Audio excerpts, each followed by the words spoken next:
Assalamu alaikum warahmatullahi wabarakatuh. I'm your host Sami Higab, and a greeting of peace to all my family and friends and anyone watching. Here in the UK, Greenwich Mean Time, it's roughly almost close to 2 a.m.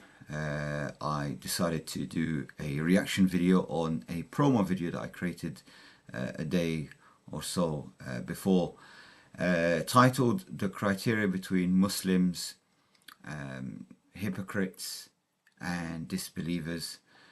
I had, this is just something that I came up with, but I had an intention to talk about a recent incident that happened in a local mosque, and I wanted to highlight the differences and the reaction of different people with the same events happen, and they react in different ways. And I do this with good intentions, without exposing anyone, misbehavior or gross misconduct or any hypocritical actions that could question their faith in Islam. I intend to do this to highlight the issues that happen in the community, as well as talk about the whole conflict in Palestine, which of course has people divided over opinions, even within the Muslim community. Some believe it's something that doesn't relate to them and they shouldn't be concerned with it. It's, there are British Muslims or Manx Muslims, and they, Manx is in the Isle of Man resident, and they don't care what happens anywhere else, and all they care about is their immediate nucleus family, and that's it. They don't want to hear anything about it. Or there are people that like to take a neutral stand. They say we're not taking sides. This is a conflict between two nations, two states, and it's nothing to do with us. They sort it out themselves.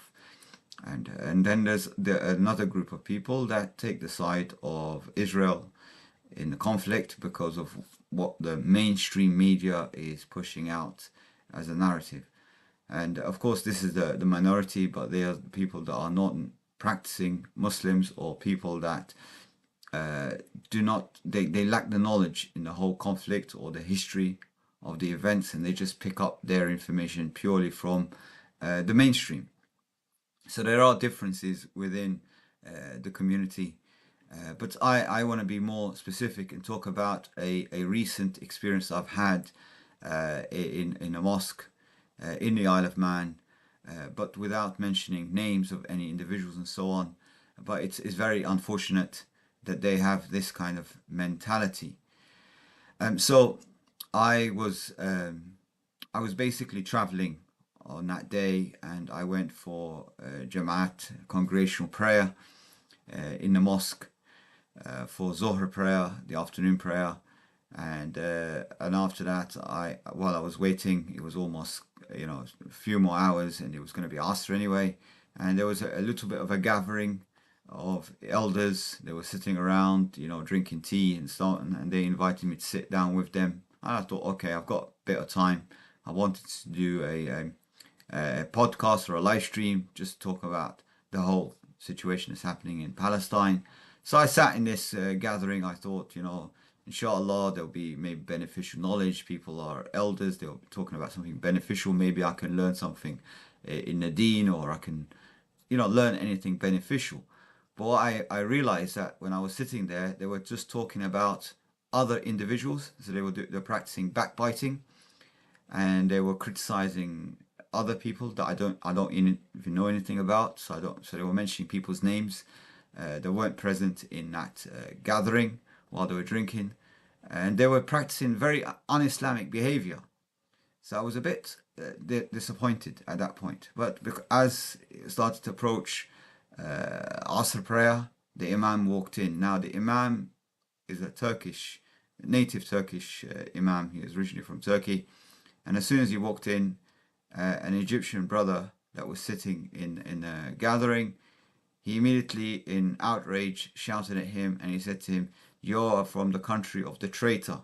You guys have allied with Israel," and all that stuff. And I was shocked because, he's Egyptian and he knows that Egypt is also in a peace treaty of Israel. So why are you criticizing the Imam, who happens to be Turkish? He's a Turkish citizen. This is nothing to do with politics here. Why are you pointing this out? And I pointed this out, and then that same Egyptian brother that was cursing or shouting at the Imam, then he said, well, they're no different. They're also hypocrites, and they're also this and that. He was now criticizing the Egyptian government, and he was criticizing, the president and so on, Abdel Fattah Sisi and so on. So for me, it doesn't make a difference. Everyone's entitled to their own opinion and so on. But the mosque wasn't a place to discuss such things, and you should not accuse people just because they are from a particular country. They would hold the same political opinion or political support as the leader. So the government might behave in a certain way, might do certain things which the civilians or the citizens of the country might not disagree with. So it's not necessarily the case. You don't equate just because, Rishi Sunak is the Prime Minister, that means all the British people support Rishi Sunak. Or if Keir Starmer was the next Prime Minister, it doesn't mean that everybody who's British citizens, they are also supporters of the Labour Party, and they're all supporters of Keir Starmer. So you shouldn't stereotype people in that way. So I found it very strange that I'm sitting in a religious place amongst Muslims that I highly respected, and they are doing backbiting. They're not practicing Islam. Yes, they are praying in a mosque, which is very it's in a high regard and so on, but they are not practicing the actions or the ta'amulat, the dealings or the character and the behaviors of Muslims. So they're not implementing Islam and what the teachings in the Quran and the Sunnah, the example of the Prophet Muhammad as they preach. So I was a bit of a shock. It was a big shock for me in that sense. But it didn't stop there, because they all started pouncing on the Imam, criticizing certain opinions or certain teachings that he's talking about and so on. And the prayer was approaching. Anyway, we prayed and everyone calmed down.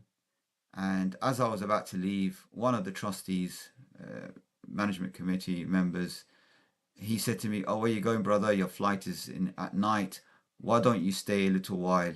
And I said to him, "Well, I was going to sit somewhere and just record a live stream. I was going to just do something, before my flight, and I've got to go to my premises and that kind of stuff." And he said, "No, just stay here. And here's a desk in the mosque. Why don't you just sit there and, do your podcast here?" And I said, "Okay, fine. I'll sit in the mosque and I'll do a little talk." Now, I did record a live stream, and I was particularly streaming at the time a message that was sent to me from Gaza, from a sister that she experienced, and her family, about 40 members, they experienced the whole bombardment, and they almost lost their lives.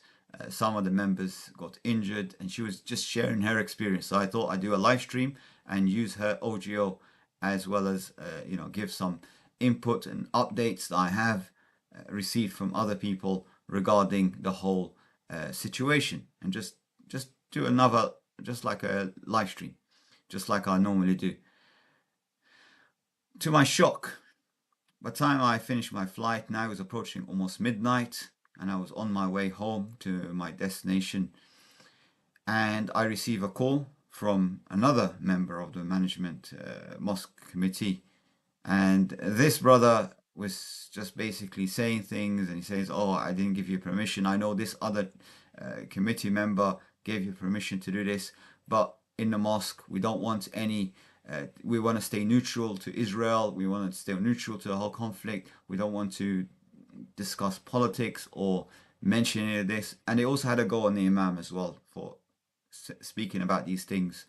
So, he was just saying to me, "Look, we are now stamping down on all this stuff, and we want to, we don't want any problems in the mosque, basically. We don't want anyone to point a finger." I don't know what he meant, who's caused a problem. No one complained apart from himself. And so I said to brother, okay, sorry about that. I didn't know that I had to get permission from you individually. I thought this other mosque committee member that told me, insisted that I should stay in the mosque and do my live stream.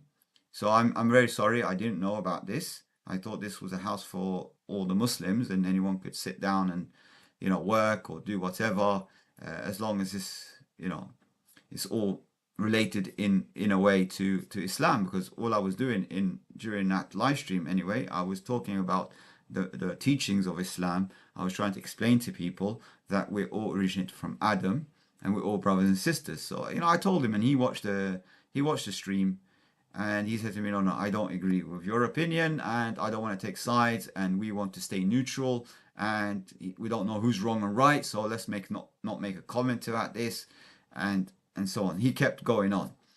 So I said to him, okay, brother, I will do whatever you want. If you want me to remove it, I will remove it. No problem at all. And I promise you, I will never do it again. But then the brother kept pushing, like as if he wasn't happy that I just agreed. He just wanted to push his point further, and his voice started to raise on the phone. And next thing I get was a WhatsApp message. He's now threatening me. He didn't even wait until I got home to actually sit down and do this stuff. And even when I got home, I was extremely tired as well. It was like after midnight. But he just kept sending me his message, and he sent me a message saying that he would report me to YouTube and he would report me to the authority. And I thought, is this brother normal or what? I mean, I know he's from Pakistan and he's not as British as me, and he probably thinks I'm some sort of an illegal immigrant or something. So I don't know what was going through his mind for him to write such a message to me, making such threats. And as if YouTube, if I was saying something wrong, as if YouTube doesn't even already know. Of course, I'm not saying anything wrong and nothing illegal. So why would YouTube wait for him to report me? So this really hurt me a lot, because this is not, like if this was a Zionist or someone who's a racist or someone who's a kafir or a non-Muslim or someone, I can just give them the benefit of doubt. They're ignorant. They don't know anything about Islam. They're enemies of Allah. They're following Satan. I can give them the benefit of the doubt. I said maybe because he's ignorant, I can teach him. I can tell him that actually Islam is all about peace, and But coming from a man that I actually thought he knows Islam, a man that comes from a Muslim country like Pakistan, and he's doing this big kind of behavior. He hates me and he's attacking me and he's threatening me that he's going to try to harm me in some way. Not harm me physically, but like as if he thinks in his mind that if he just blocks my videos or starts complaining about each video that I make or something like that, somehow he's going to harm me. What kind of a sick individual is that? I couldn't even believe in my mind. I couldn't even comprehend that this is a Muslim brother. This man actually prays. How could such a man have so much hate and envy and jealousy against another Muslim? Instead of encouraging a Muslim, if someone's braver than him and they can speak out, or they're able to go out and give da'wah, and you are too scared or you're too shy, you should support the people. At least make a dua for them to make them successful. At least even if they said anything wrong, and I've always said this in my videos, and this you can always go back to my videos. I always say at some point in the video, I always say, if you have any constructive criticism, if I say anything wrong, please do give me some constructive criticism. I totally accept constructive criticism because I want to learn. I want to become a better Muslim. I want to become a better human being. I want to become more beneficial. That's my intention. So I always invite people to give me constructive criticism. So I value it. And if I do something right, tell me this is right. Tell me what's right and wrong. But don't just attack me. Don't just try to threaten me that you will just try to harm me in some way. Now, this brother hasn't been successful in doing anything to me so far, but he just talks. Just for him to expose himself that he's a hypocrite really hurts me, because I looked at that brother because he's older than me, or, I don't know if he's older. Maybe I'm older than him. I don't know. But I just looked at him a little bit of respect, because he's holding a status in a mosque committee, and yet he is thinking in such a negative way.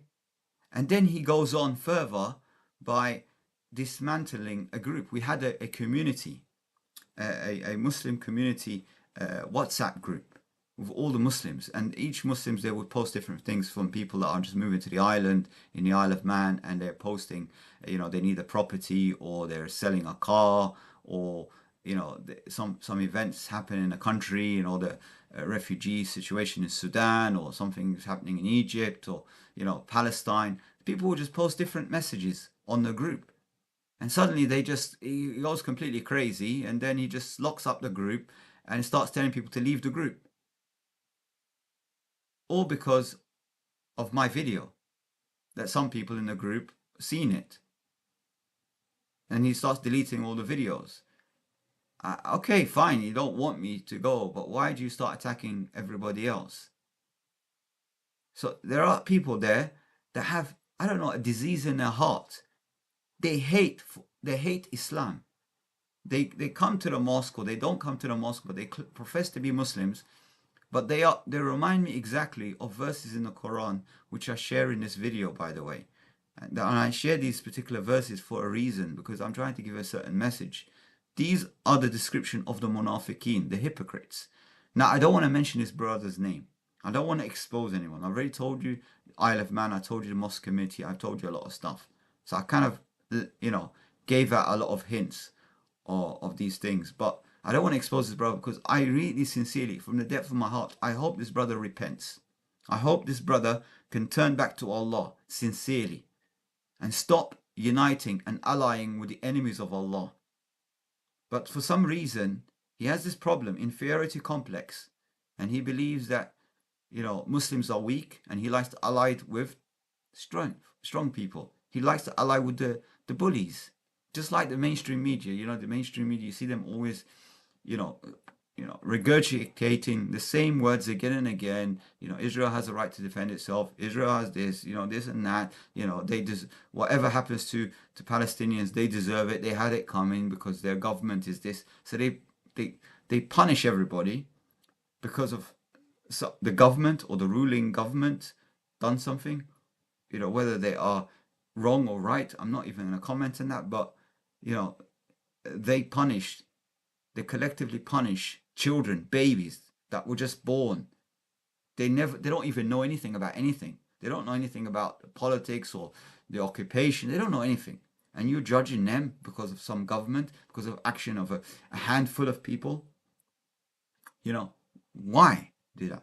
But this brother, I still call him a brother, Pakistani brother, he has this inferiority complex. He rather, for his own success in this world, I don't know if he's getting some benefit or something, or someone's actually paying him to spy on the Muslims, or paying him to report Muslims that are active and speaking out, or giving da'wah, or becoming closer to Allah. He's working with the enemies of Allah, if he is. Or he's somehow deluded that somehow he would win some points, or he would get something from being a munafiq in this dunya. But if he dies in this state, I don't know what's going to happen to him. Allah is the most gracious, most merciful.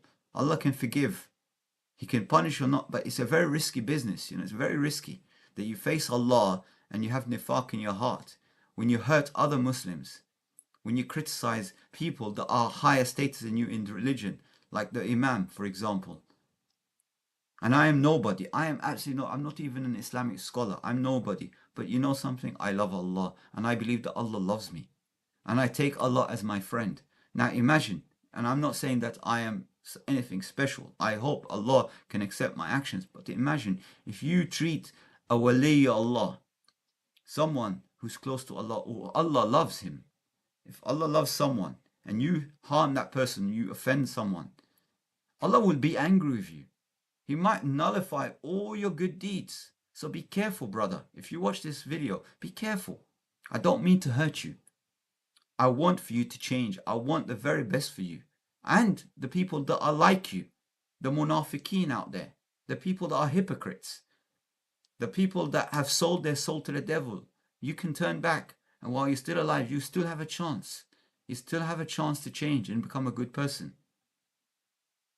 And I wish for you even better success in this world and in the next, inshallah.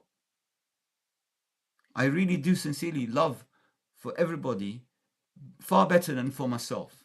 Far better than myself. I wish for you more success.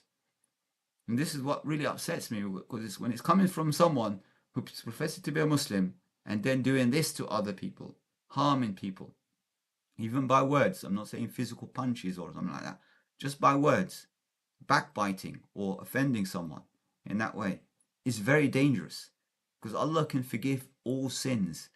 But when you harm some other human being, whether physically, psychologically, emotionally, anything like that, you need to apologize to that person, and you need to seek that forgiveness from that person, and then turn to Allah and repent to Allah. If you allow this to go on, you're gonna end up bankrupt in the day of judgment, because Allah is just, and He will get all these people that you took their rights away from them, or you harmed them, or you offended them, and He will start telling them to take their rights from you. And then you will end up bankrupt, because you might be a good brother, you might be a hafiz of Quran, you might have memorized more Quran, you might be doing certain spiritual activities, you might be doing fard salah in the mosque, and you're accumulating a lot of good deeds. But guess what? All this will be taken away from you in the day of judgment, and all you end up with is the sins of other people. You will take other people's sins. You will take away my sins as well. I'm not a perfect human being. I'm trying to become better, but you will end up taking my sins, because we've all got sins. We've all got our mistakes. We've all got our problems and challenges.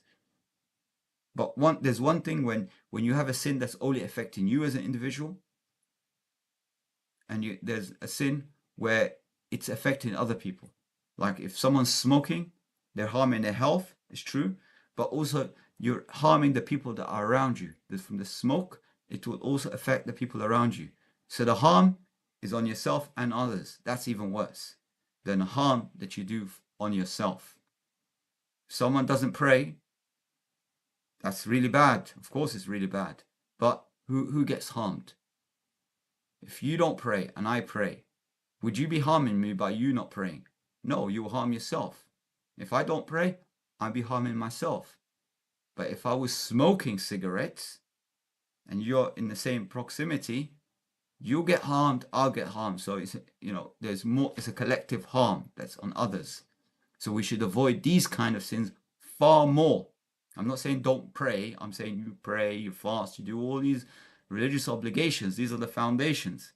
But be careful about al-ta'amulat. Ta'amulats are dealings in Islam, which is 97% of Islam. 3% of Islam is the relationship between you and Allah. Your obligation with Allah. But 97% is the obligation with other people around you. And the way to get the favor of Allah and to become great in this world and the next isn't about getting nominated as the president of a mosque committee, or getting nominated to be part of the community leader and all that stuff, like Mr. Khan, community leader. It's not about that. That's not how you get status. How do you get status? Is by serving others. Service to many leads to greatness. That's the way it's supposed to be. Shouldn't be trying to compete for status, position, authority, money. Don't compete in these things. Don't envy other people. Don't have this hasad in your heart. This is a disease in the heart. It's not good to have hasad. When you envy me, it's not good. I don't envy you. I want the very best for you. I want you to be better than me. I want you to be successful. I want you to take ideas from me and run with it and do better.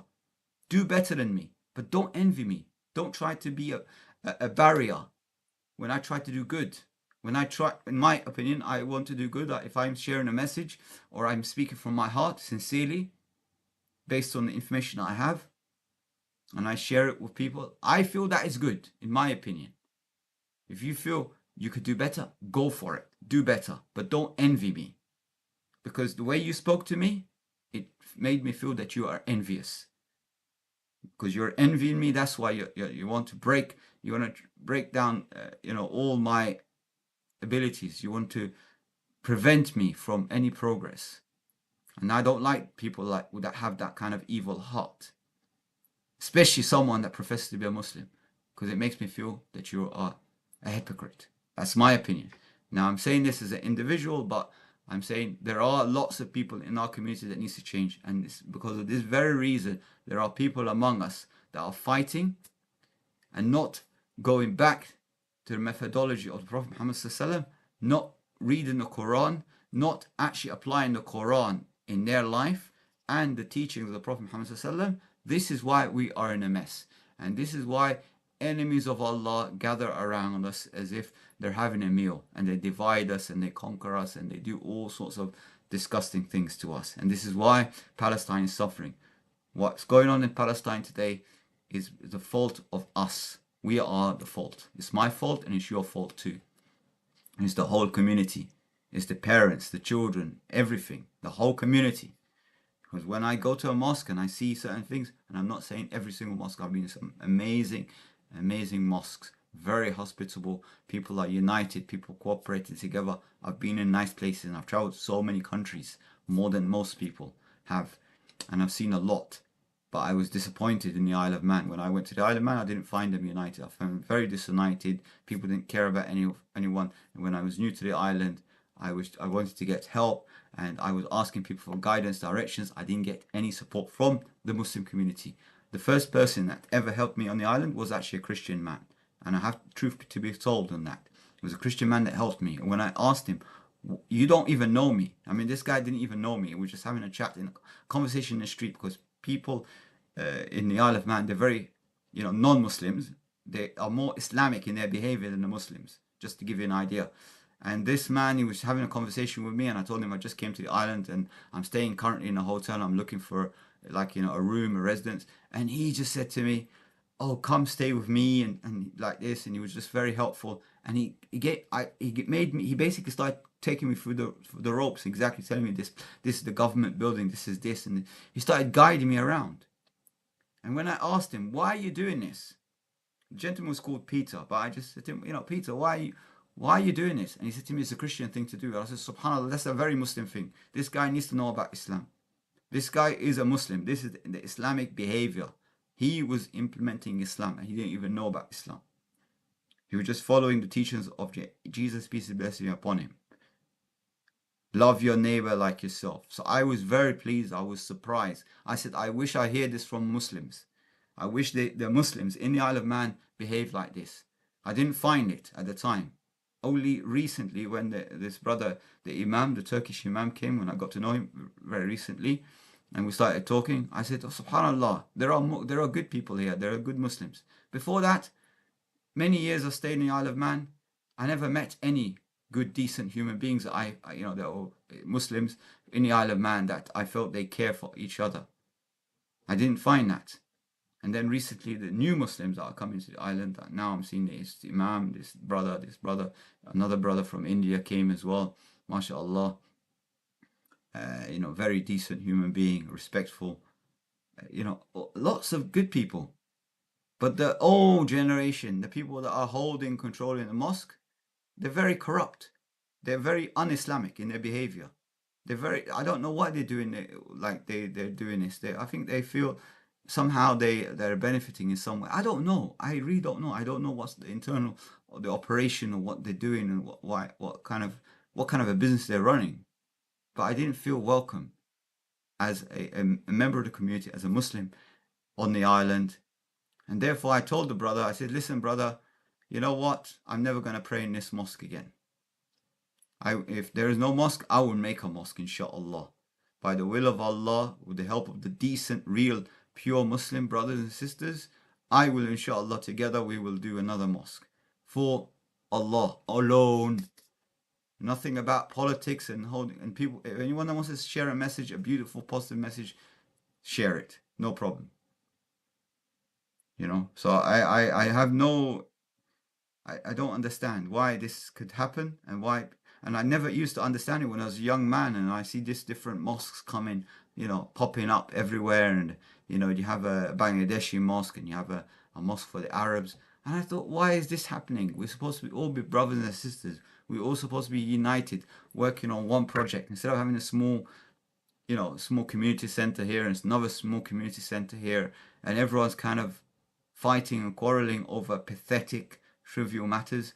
Why not? But now I understand. Now I can see why suddenly there is a community, but it's controlled by certain people that have some, I don't know, twisted ideas, and they're not sincere.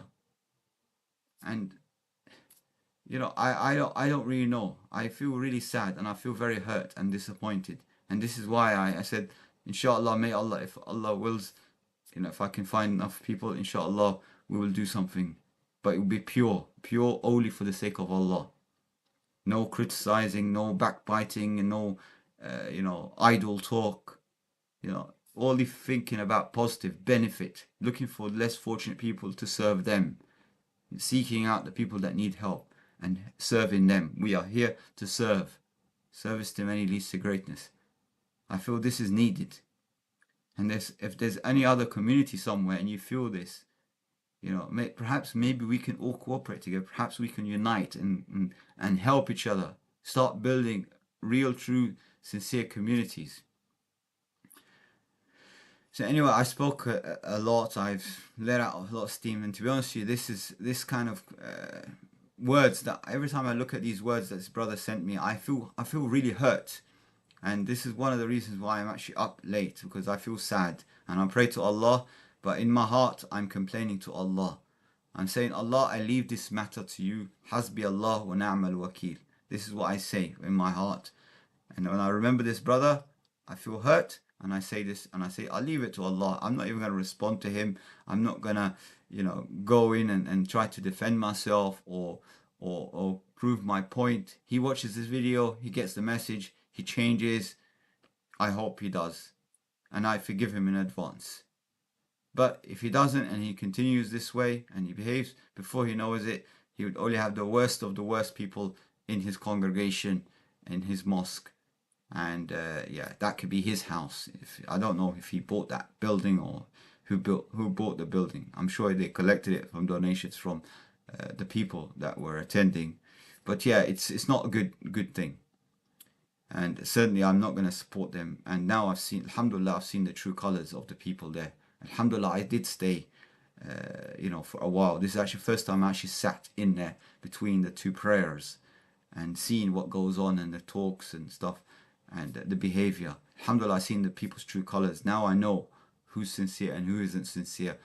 And I now know who are the good people and who are the people that are sick in their heart. So this is just a little conversation. Now, in the background, you see all these soldiers and going for battle or whatever.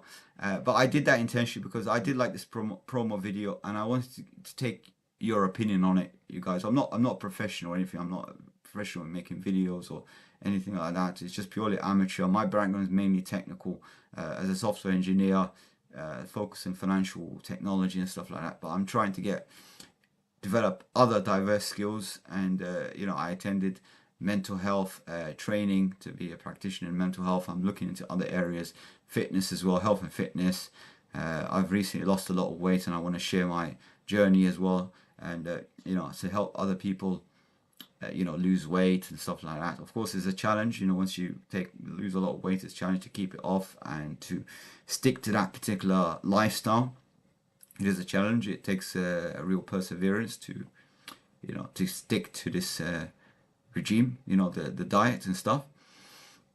Anyway, this video is just to show the situation is happening, and also because I've removed the previous video, I've also included, I think after 11 minutes, if you want to jump to that, the message from the sister in Gaza when she talks about her experience, and they're not getting warnings like they used to get warnings. Now the IDF are basically carpet bombing properties, and fortunately for them, another apartment was getting bombed, and because of that, they all rushed out just to see which building, and at that point their building was also getting bombed, and they managed to survive with some minor injuries. I don't know how severe or how minor, but from what I gathered, it was all like minor injuries. It wasn't like life-threatening injuries and so on. Alhamdulillah for that. And I have other friends that obviously I never heard from for over a week. So I don't know anything about, I can, I hope if they are shuhada, then may Allah, forgive them for anything like that. And of course, none of these people are combatants in a way. Then they don't even do any of this. So it's a small minority of people that are part of the resistance and so on. Most people are just innocent civilians. People just want to live. They want to eat. They want to go study. They work. They're a doctor, as a teacher. Journalist. They're simple people. They just want to live. All they care about is just live. They don't care who's ruling the country. They don't care about anything. All they care about, they just want to live. Survive like just another human being. And this is what Israel does in return. It just carpet bombs everybody, tries to ethnically cleanse, and it's really sad what they're doing. And of course, I don't want to, I don't condone or condone any sort of violence against any civilians, because like I've always said, we all originated from Adam. We're all brothers and sisters in I think the sound here is cutting off or something. Yeah. So yeah, so what I'm saying is that because we're all brothers and sisters, so how could we even think about harming each other?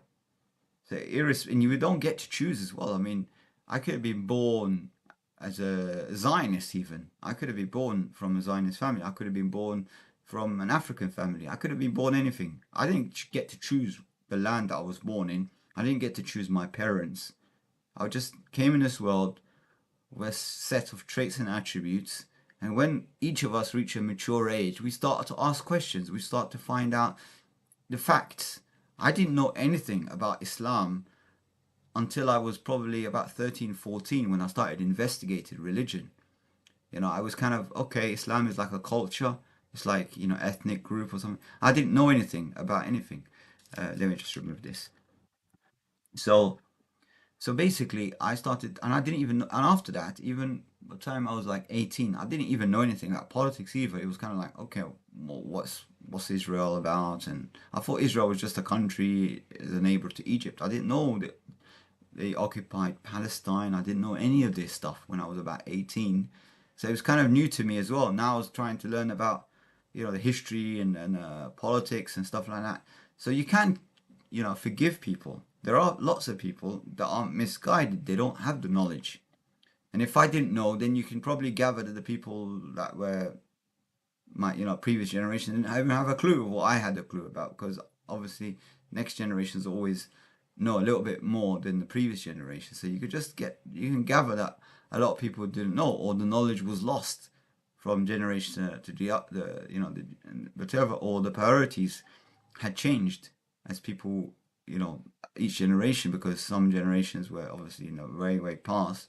They were religious, their focus was in religion and so on. And after a while, as the world became more materialistic, the priorities was about materialism. And then the next generation after that, when they start to see the negative side of materialism, the next generation started looking into, okay, let's go back to the teachings of Islam, teaching of what's Allah tell us? How do we live our life according to what Allah is telling us in the Quran? Because we believe it's the verbatim word of God, right? So we have to look at that and say, okay, if we believe that Allah, gave us this message and these are the words from Allah, from God, then what does He say about how we should live our life? How should we conduct business?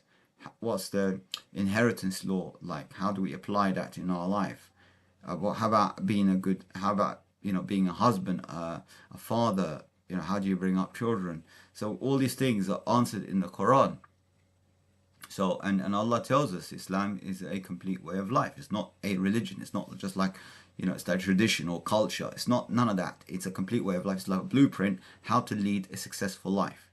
Even about dieting, even about how to be a doctor, everything is there. Any information how to trade, everything is just there in the Quran. You could derive so much information from it. Even the rules of combat, the rules of engagement, like in Islam, you can't chop down trees, you can't harm animals, you can't take, like go into combat and there's a potential you can harm an animal, another creation. Civilians, you should not harm them. If you're in a combat situation and the opponent or your enemy surrenders, you can't. You have to stop immediately. You can't continue attacking. You can't take revenge on him or anything like that.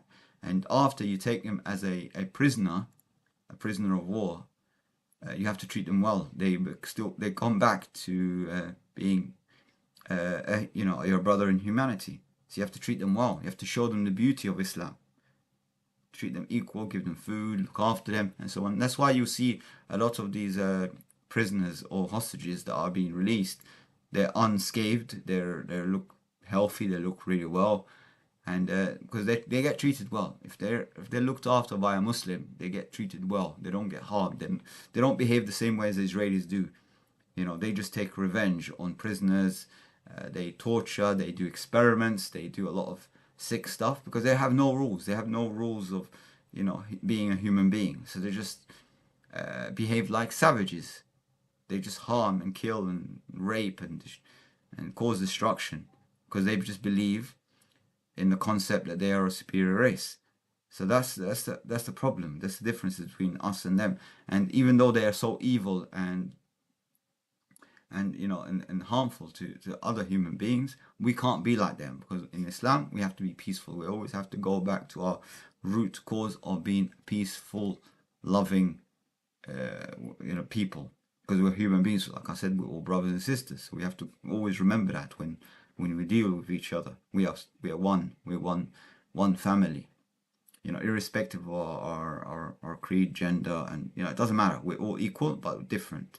In the Quran, it tells us very clearly, Allah says, we created you from a single pair of male and female and made you into nations and tribes so you can recognize each other. The best of you is the best in conduct. Those who reflect to Allah, the best in contribution. Those who are more beneficial to society. This is how you attain success and high rank. I'm going to close this because it's keep beeping at me for some reason. I don't know if it's coming out in the mic or not. So okay, so that's basically our purpose in life, to be of service. So yeah, I compiled this video, and it also I'm just giving a little summary as well. From what I remember, I added some lectures, I added some verses from the Quran as well, that talk about certain messages I want to deliver, especially the hypocrites and the men that the true men that Allah chose to stand up for truth. And when in fact, let me just read some quote from one of the verses. This is in Surah Imran. I picked up verses from Surah Imran, and I've picked up verses from Surah Al-Ahzab, the Confederates. When the enemies surrounded Medina, the Confederates, or the unity of different parties that united to destroy Islam at back time of the Prophet ﷺ. And so in this particular verse is in chapter 3 of the Quran, which I think it's this is like verse 137, I think, this one. And it says here, those who were warned, your enemies have mobilized their forces against you, so fear them. The warning only made them grow stronger in faith, and they replied, Allah alone is sufficient as an aid for us, and He is the best protector. So in this verse, I think is very relevant, because here it's basically telling us that these enemies of Allah, right? And the people that are munafiqeen and weak and so on, they try to put fear in the Muslims, and the soldiers, the people that are going to be the resistance, that are going to protect the city, and they try to put fear in them and say to them, oh look, there's a big army, large army is coming, run away, hide, surrender, don't fight, because they're so big. And so they try to put fear, and fear stands for false evidence appearing real. They try to scare them. But it didn't make them scared. It actually made them more stronger and made them more firm in taqwa, because they know that Allah is a superpower. Allah created everything. Not America, not Israel, not the UK, not France, not Germany. Let them come. Let them bring the whole world. Even if you can bring China as well, and if China is going to side with you, even Russia, and bring the whole world. Bring all the people and multiply them by another 100. Doesn't matter. When no one's scared of any other creation, because Allah is on the side of the believers. So there is no fear. I have no fear. Someone wants to kill me, kill me. If it's not written for me, I won't die. But if it's written for me and this was the way I was going to die, I will die a martyr, inshallah, and you'll be doing me a favor. I will go to paradise. You're giving me a fast expressway to Jannah. I'm not scared, but the people that are scared, they have weakness of Iman. The people that fear and their hearts shake and they get scared, like some people do, they have weakness because they don't feel confident that Allah's on their side. And if they don't feel confident that Allah's on their side, they're not going to speak the truth. They're always going to be like that brother in the mosque. They will try to always ally themselves with the bully because they don't want the bully to bully them. So they'll be on the side of the bully. They'll support the bully. They'll hang around, around the perpetrator because they don't want to be the next victim, right? So they just, bootlickers or whatever you want to call them, right? So this is one of the verses, but you'll hear it when I play, inshallah, the video. And so this is and then here this is a very beautiful verse, and which I like as well in here, which says there, the warning was only from Satan, trying to prompt you to fear his followers, right? So do not fear them, but fear me if you are true believers. So this is Allah saying, this warning, when they're telling you that, this big armies coming and trying to scare you and give you this warning, as if they're doing you a favor. Oh, be careful, if you speak out and speak the truth and you do this and that, you'll get harmed, you get arrested, you'll get shot, you'll get punished in some way. You'll lose your friends, you'll lose your family, they'll take revenge on your family, and that kind of nonsense, right? So the people that are giving you warning, this warning is actually coming from Satan, Iblis, who's trying to prompt you to fear his followers. So Iblis is sending this message to scare you from his followers, the followers of Iblis, the servants of Iblis. And what did I tell you previously in previous videos? I told you that the followers of Iblis are the racists, because Satan was the first racist. He was racist against the human race. When Allah created Adam, he told the angels and he told Iblis to bow down, make sajda, put their head on the ground, just do like a bow, like when you got a queen and you say just kneel down or bow down in front of the king, that kind of stuff. So Iblis said, no, I can't bow to him because I am superior. You made me out of smokeless fire and you created him out of clay. You created him out of earth. So I'm superior. I'm not going to bow. He's supposed to be bowing down to me. And because of his ignorance and pride and his racist ideology, this is why he rejected. So he was the first racist. Then you have other racist generations that came, like the white supremacists, the British going around colonizing the world, calling African savages, calling Indian savages, and they're going around trying to civilize everyone, thinking they're the superior race. And then you have the Nazis came in, and then the fascists. You got all this stuff, and then you came up with the Zionists. Zionists is the core foundation, the core belief of Zionism, that anyone with a Jewish genetics, they're a superior race. Everybody that have other genetics, like an Arab and so on, they're inferior race. And they're not just inferior race, they're subhuman. And some even go further, that they say they're below even the animals. So the animals will have more respect than Arabs or non-Jews, as an example. So they have this racist ideology, exactly the same as the Ku Klux Klan, that they believe the white race is superior than the black race. It's the same idea. All these racist ideologies and these fascist ideas should not exist in 2023 and beyond. This is very, very ignorant. very primitive way of thinking, that people would start to divide each other. We should be uniting under a common belief that we are all brothers and sisters. We're all brothers in humanity, brothers and sisters in humanity. We shouldn't be trying to look for differences. We should be celebrating our differences. You know, we're different, but we're equal. And so we should always remember that. When you try to, you know, harm someone, you're saying, well, actually, I'm going to be harming my own brother, my own blood, flesh and blood. That's what I'm going to be harming, even though the skin color might be different, even though our eye color might be different.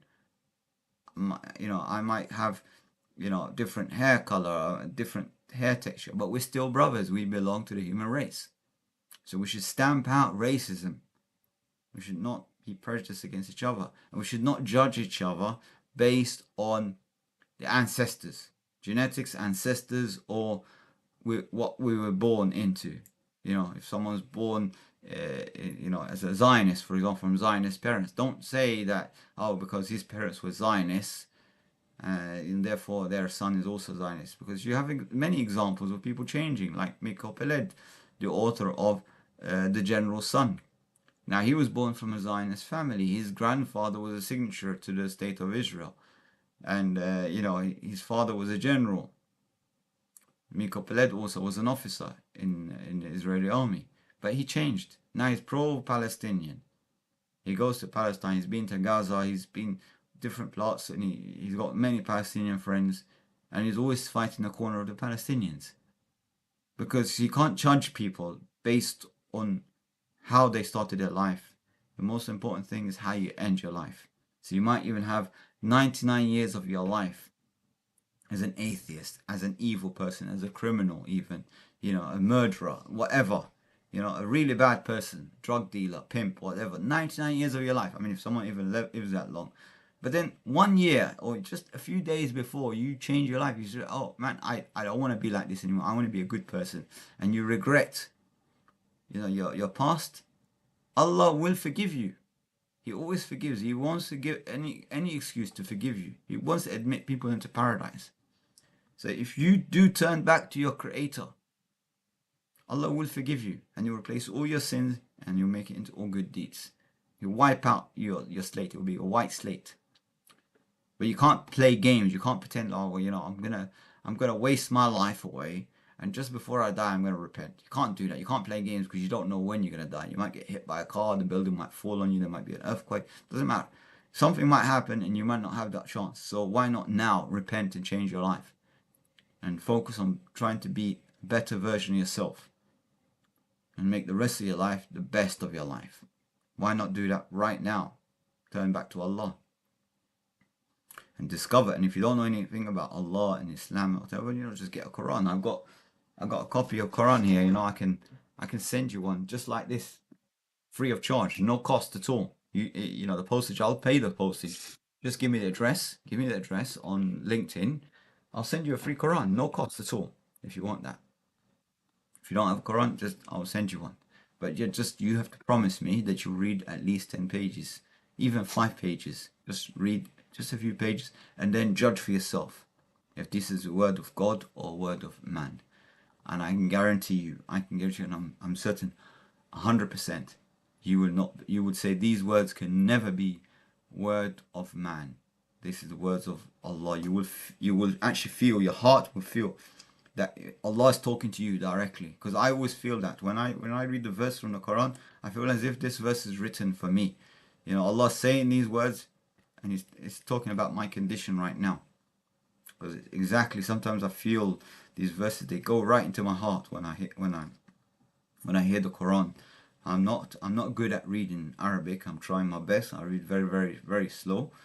So I usually just try to read the Arabic, and then I just mainly read the translation, and I try to get like an idea of the overall message that's being given. And I also listen to the Quran. I listen to the explanation, tafsir it's called. So I try to learn that way. And of course I listen to a lot of lectures, khutbahs, and I try to, you know, get a different, point of view and explanation of the verse from other people to get a more holistic picture of what the verse means and so on. So yeah, I did talk a lot at the moment. I'm very sorry about that. You can skip through or you can speed up the if you want to just get through the messages.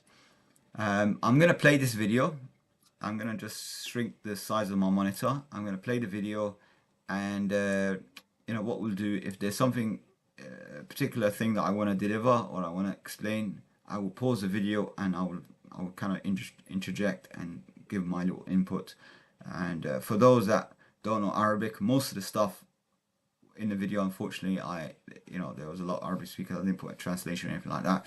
But what I'll try to do is I will give you a just idea of what they're saying in the crowd when they do protests in Egypt, for example, and I'll give you the just message of what's being said, so other people can also benefit and you can understand exactly what the mood of the general public are in Egypt and elsewhere where they're speaking Arabic and so on. Okay, but I'll try my best. I'm not perfect at translating, but I do have some idea of what's being said and so on and so on. So anyway, let's enjoy the video, and do give me an opinion of what you think of the video. Is it good enough or not good enough, or should I make something similar like that often? Yeah, just let me know. I did try to make it like a little bit entertaining in a way, but just let me know if you like this kind of style. Okay, let's get started, inshallah. Assalamu alaikum for now.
ونقول كما قال الزعيم جمال عبد الناصر: إنما أخذ بالقوة لا يسترد بغير القوة. لا سلام مع القتلة ولا اتفاقات، فلتسقط اتفاقية كامب ديفيد، ولتسقط اتفاقية وادي عربة، ولتسقط اتفاقية أوسلو. الحرب هي الحل. So what he's saying there, let's end the peace treaty of Camp David, the peace treaty of Oslo, and the only solution is to declare war against Israel, and the nation has spoken, and the people are calling for war with Israel. So this is the Egyptian parliament, and this individual, Mustafa al-Bakri, I think his name is, so he's saying that we should now declare war on Israel. So this is the message that's being said in general. I mean, obviously he's saying other stuff, but this is the gist of it in this point. لذلك نحن نفوض القائد الأعلى ونفعل المادة 102 الرئيس حماية أمن مصر وحماية الأمة العربية، ونحن معك. كل مصر انتفضت، كل مصر معك، كل شباب مصر في الشوارع. لا تحسبوها لغير الله راجعة، فمصر لا تنحني إلا لبنيها.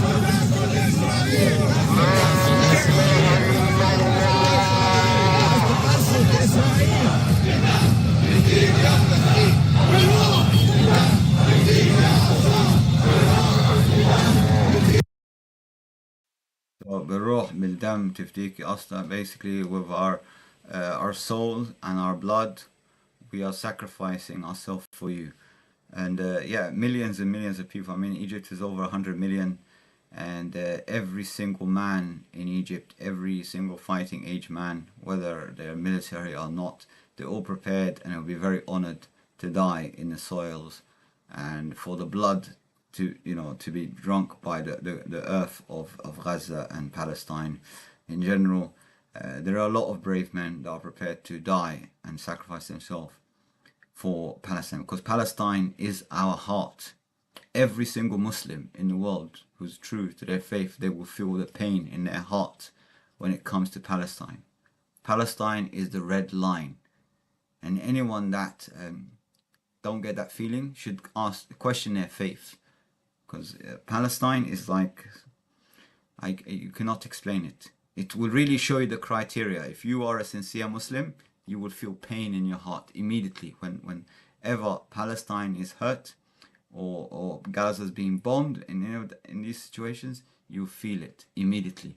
And we also feel it for any Muslim that's suffering anywhere in the world, but more particularly Palestine. It's just something that you cannot explain. If you are a Muslim and you don't feel it, you should question your faith. That's all I can tell you. But yeah, the people that are protesting, they're saying, you know, down for it, down to Israel, you know, down, dismantle the apartheid state of Israel. We are all ready to fight. We're calling on the military to declare war. We're calling on the government to declare war on Israel. We are all ready to fight. So, you know, if Israel does not back off and the US doesn't back off, they could easily potentially face 100 million soldiers fighting them. 100 million, if not more. Especially if all the Muslims around the world, you're talking about 2 billion. And I'm not saying to you every single Muslim would be fighting, but you can easily say 10% of 2 billion would be ready to fight and die for the sake of Allah at any time. So we don't want to escalate. You know, it's only like if you're an intelligent, sane individual, I think it's very advisable for Israel and America and the UK and Germany with the Muslims. The Muslims get angry and they start waking up from their slumber. You can potentially find at least 200 million. 200 million people around the world uniting on that cause and ready to fight and die, because they would love death more than you love life. Let's put it this way. And they're prepared to die more than if you love everything in the world and everything in it. If you have all the wealth in the world and everything on earth 100 million times more, there are people there that love death more than that. And they're not only prepared, and they would be wishing that they'll be sent back on earth 1,000,000 times so they can die 1,000,000 times for the sake of Allah. There are good people out there and brave men. So be careful. Be careful. Don't mess with the Muslims. That's all I can tell you. Don't mess with the Muslims. That's all I can say. And you will see it here. People are angry, upset. And yeah, they're all ready to stand up for Palestine.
Yeah, sorry, the mic was off. Sorry. So I was saying that they're basically calling for war with Israel now, and rightfully so. They should have declared war on the apartheid state.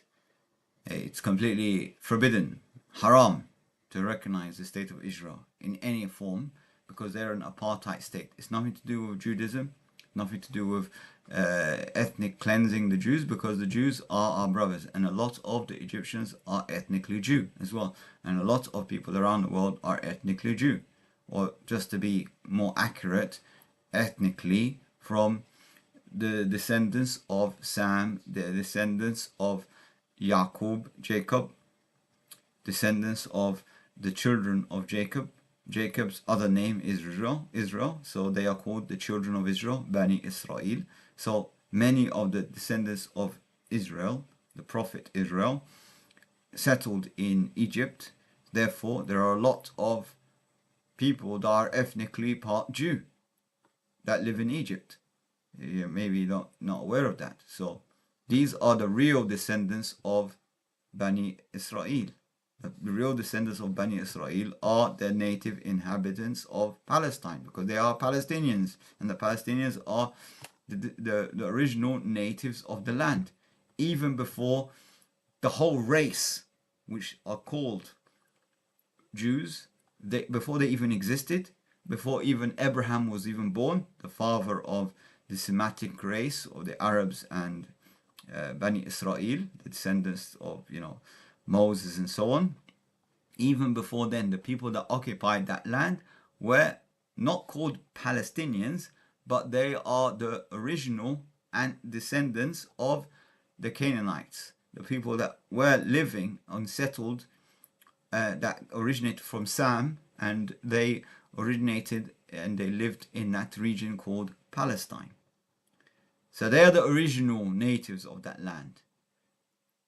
And they then eventually intermarried and lived for many generations. We all lived and coexisted together, intermarried, and there was no difference. There was no this Arab and this is that. We're just human beings. Like I said, we originate from Adam. And more specifically, Arabs and ethnically from Bani Israel, they descended from Ishaq and Ismail, were two brothers. So we all belong to the same family. I don't understand why people have this issue. Don't believe the nonsense that you hear in the media about they want to wipe out the Jews, and they want to kill all none of this. This is all garbage in the media. There's no such thing. It was the Muslims that rescued the people that were being persecuted in Europe. Whenever the Jews, the descendants of Ishaq, descendants of David, King David, they were being persecuted by anyone, they rushed to the Muslims' protection. And the golden age of the Jews, according to Jewish scholars and historians of the Jewish scholars, they all said that the golden age for the Jews was under the Islamic Khilafah. It was under the Islamic government. They sought protection, they had protection, they got valued. A lot of them had positions of authority in government. A lot of them rose up as scholars and scientists, and their whole culture thrived. Everything thrived under Islam. When they were being massacred in Europe, when they were being massacred when they were under occupation of the Romans in Jerusalem. So we all coexisted, and their descendants are the Palestinians. So it doesn't make sense. And they're probably more ethnically from the children of Israel than the people that have Israeli passports even. So that's the crazy thing about it. Most of the people that are now claiming to be Jews are actually Europeans. They're not ethnically from the land. Their descendants never originated from that land. They were more European than that. But they took that claim because they occupied the land. They followed the blueprint, which the Americans followed, the British did, Spanish did, and so on, where they go into a land and they massacre all the native people like they did in Australia, all the Aborigines. They massacre all the native Indians, over 500 million population in America. so they can create land for the settlers, and same all over the world. And they did something similar as well when the British entered Egypt. They were massacring all the men, all the fighting age men, because they didn't want any resistance movement. So they massacred like something like 500,000 in a very short period, and they used Egyptians as human shields when they were fighting battles. They put them in the front line, and they used them to put their rifles behind their shoulders, as if it's like a shield. So they used the Egyptian men as shields. So if the enemies fire, they will kill the Egyptian men, but the British soldiers will be hiding behind them. So they did all these tactics, and it's a lot of sad history. So it's not something unique to the people that the IDF or anything like that. The British have been doing that. Americans have done it in Iraq. They've done it all over the place, where they come up with some bogus claims about some chemical weapons, and they'll come up with their own false flag operation and so on. Just like what's happened, this Aqsa flood, whatever. I believe it's a false flag operation. There's absolutely no way they could have done it without any sort of permission from the Netanyahu office. They allowed them to do that. They massacred some people, some civilians, innocent civilians, for the cause, basically, and that's what it's all about. And the sooner the Israeli civilians know about it, I mean, the innocent people, there are decent human beings as well, innocent civilians in Israel. They were born, they just happen to be born on the land. They don't know what their forefathers did or their ancestors did to get them that citizenship. They don't know the history of that cult, and therefore they just follow along. So, but they're innocent. You can kind of like give them the benefit of the doubt. They don't know the history of how they came about, and but if they did, perhaps they can open their hearts and realize, actually, my father was a criminal. He stole someone else's land. I should compensate that person. I disagree with this crime, and I should compensate that person in some way and apologize. Just like maybe in Australia, they should apologize to the Aborigines, and they should stop persecuting them and discriminating against them. They give them equal rights. Give them their rights back. Give them back their human rights. They can't return the dead, of course, but you can at least make a formal apology for the few that are left of them, and you should make a formal apology and compensate them for the crimes that you committed against their family and their ancestors for the past 100 years or so. So that's something that we can use and reconcile and reach a peaceful resolution. If we do that, if they can admit they committed a crime, and they say, well, that was in the past, let's start a new page. We now no longer want to be criminals like our fathers. We don't want to be a criminal like our grandfather. We're going to change. We're going to now reach out for peace. Then I believe very strongly that everybody will accept that peaceful settlement, and we come up with a compensation to compensate all the natives of the land. And that's it. It's all finished. War is over. No more war. We will now have peace. We have peace all over the world. Because if we resolve the conflict that's going on right now, we can resolve peace all over the world. If it can be solved there, it can be solved everywhere. And we can find a peaceful resolution. Everyone can get their rights in one way. If we can't return the rights, because obviously you can't return the dead, compensate them financially in some way, compensate them in other ways, give them equal rights, no more apartheid state. It's all gone. Now we have peace. Otherwise, Israel will end up with war. It will go bankrupt through the war. America will destroy itself. UK will destroy itself by their own hands, by their own actions, by their own foolishness. They're spending money in the wrong things, in the wrong projects. What they should be doing, they invest all this money they're throwing down the drain right now in wars and destruction and killing other human beings. They spent that money, or a fraction of that money, on health, education, living standard, improving people's living standards, people that are homeless, build them homes, invest in infrastructure projects, invest in different things, even a high-speed 2 rail. They have the money. Instead of spending it on weapons and killing other human beings, and war and so on, or giving that money to Israel to kill other human beings and ethnically cleanse and create genocide and create a catastrophe, a Nakba, why not invest that money on HS2? If you've got that kind of money, why don't you invest it in that? Why don't you invest it in the health service? Why don't you invest it in eradicating poverty? Levelling up, as they say in the UK, levelling up, the north of England. Why don't you, if you've got that money, why are you throwing it away down the drain? Why don't you look for green energy and all that stuff? It's completely ludicrous what they're doing. I don't really understand how they even think about this is going to make the world a better place by killing other human beings, ethnically cleansing, spreading the whole Nazi ideology in the Middle East, this ethnic, like this cult, racist cult. Why are you spreading racism? It should be over by now. No more slavery, no more racism. Why do we still have to have racists ruling the world? We need to hang all these racist people. Hang them by their underpants. Netanyahu needs to be hanged by his underpants and lynched.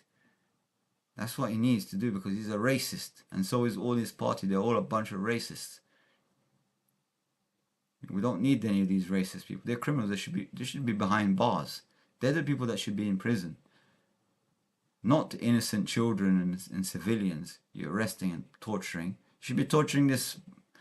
I don't want to swear at him. This kind of people that are racist and stuff. These are the people that you should be punishing. They should get life sentence in prison for the corruption and facade that they're doing, because they're ruining everyone's lives. They're not making lives better for anyone. They're just ruining everyone's life. Anyway, yeah, this is the warning for you, Israel. Now, look, Egypt's there, as a neighbor. They're ready for war. Forget about the government. Forget about the peace treaty you have. Forget about you've got Abdel Fattah al-Sisi in the back pocket. Yep, you may have him in the back pocket. He may be your ally and everything like that. But sooner or later, 100 million people could break down the borders, and you could be facing your own catastrophe. 100 million, and if 100 million people start breaking down the borders to go into Gaza to defend their brothers and sisters, which is their right to defend their brothers and sisters, you're going to be facing other people all over the world, from all over Africa, all over Southeast Asia, everywhere around the world. You see the Muslims mobilizing. And if you have 200 million people, you think about it, do your maths. How many people you've got border on Gaza right now? 400,000? Let's say even 500,000 soldiers. How about if you face 500 million Muslims? Even if they're not heavily armed as you, you're now facing 500 million fighting men that are ready to die. And even if you kill 100 million, there's still 400 million that will be fighting you. They'll be rushing at you, and they'll just keep on coming. They'll keep on coming. So you're going to be firing 24/7 until you run out of bullets. And you better have 500 million bullets, because if you run out of your bullets before the 500 million people come at you, you're finished. They'll eat you alive. They will eat you with their teeth. Forget about guns and weapons and swords. They will eat you. They will eat you alive for the pain and suffering of 100 years. From hunger that you've starved people. You killed and ethnically cleansed, and you created a genocide and tortured people. They will eat you with their teeth. They will crush your tanks with their hands. Because that's much of anger that we all have for the heart, our heart that you've tortured. Palestine is our heart. You've crossed the red line. Fortunately, we don't have brave leaders. We don't have brave people in government to speak hard to you and have this red line and say to you, enough is enough. This is a red line you can't cross. But the populace, the population, the Muslims, the normal common man and woman, they're brave. There are a lot of brave people out there. And I believe in my brothers and sisters. I'm not talking about the munafiqs, people that you buy them for a few pennies. They sell their soul for cheap. They're prepared to trade their dunya, their akhirah, their eternal life for just a small trivial price. You give them a visa, they'll sell their soul. They'll sell their own mother. That's how cheap some people are. But the vast majority of people are good.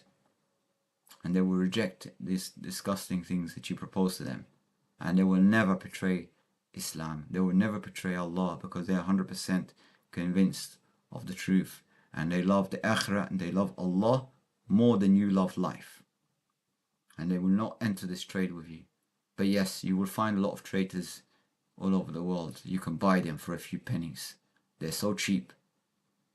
Like this brother that is a part of the mosque committee and so on. He's cheap. You give him a few pennies, he'll sell everything. He'll sell his own wife and kids, and he has no standard, no level of standard.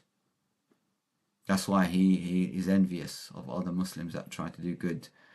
He doesn't take things and try to support others. He tries to harm his fellow brother and sister. So there are good and bad people in everything. We're not going to stereotype people and say it's because of this or that, or because he's from this country or that country. There are good Egyptians, bad Egyptians, good Pakistanis, bad Pakistanis. There's good British, good Jews and bad Jews. There are good in every nation, every type of people. There are good and bad people. So we're not stereotyping here, but we need to all look at becoming better individuals, looking at our faults and becoming. I'm working on myself as well. There are a lot of things I need to improve in myself. For start, I can stop talking too much and let you continue watching the video. Inshallah. Let's watch.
تستمعون للخرخات مكانتها وسحبتم كل خناجركم كما تنابذتم شرفا أولاد القاهرة لستم مسؤولين إلا مصالحكم بحقيقتكم إن حظيرة خنزير أطهر من أطهاركم تتحرك دكة غسل الموتى أما أنتم لا تتحرك فيكم قصبة لا أستثني أحدا أين أنت يا حكيم أين أنت يا عباس أين أنت من هذه المهازل أين أنت وحدك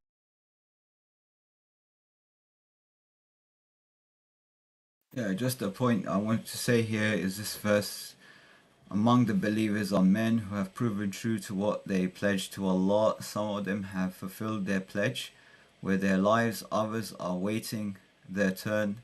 They have never changed their commitments in the least. A very powerful verse. I really loved it, this verse completely.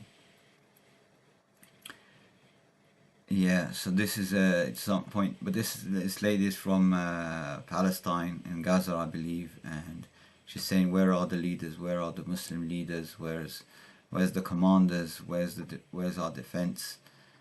And yeah, she's crying out for help basically, and yeah, it's very sad, heartbreaking to hear these words and not be able to do anything to support her or support our Muslim brothers and sisters.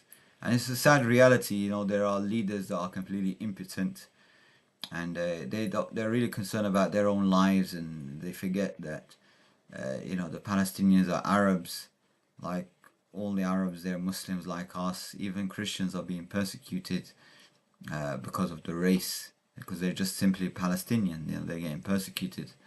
It's a sad reality, and unfortunately the leaders are only thinking about themselves, and sad. And you know, they just say, well, we don't care about them, this, them. We want to protect our own citizens, as if we're two different aliens, you know. They forget that we are actually all brothers and sisters, and anyone's hurt and anyone gets attacked is an attack on the whole. It's the whole of the body, you know. It's like we're one body, you know. So any part of it, any limb that's in pain, your whole body feels pain. So yeah, they have a long way to go, unfortunately, and they're there for a reason, you know. They enter into a position of authority for a reason, obviously, you know. If they were sincere, good people, they wouldn't be in a position of authority, because the powers that be wouldn't have allowed them to be a president of a country, let's put it that way, or even a leader in an army or in a business or anything like that. You know, they wouldn't have allowed them to go to that height. Yeah, that's reality. Let's just continue watching, see how it goes.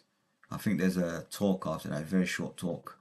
حسبنا الله لا استثني احدا لا استثني احدا رغم أنوف الذين خانوا، رغم أنوف الذين طبعوا، رغم أنوف الذين استسلموا، نقسم بالله أننا سنصلي رافعين رؤوسنا في المسجد الأقصى.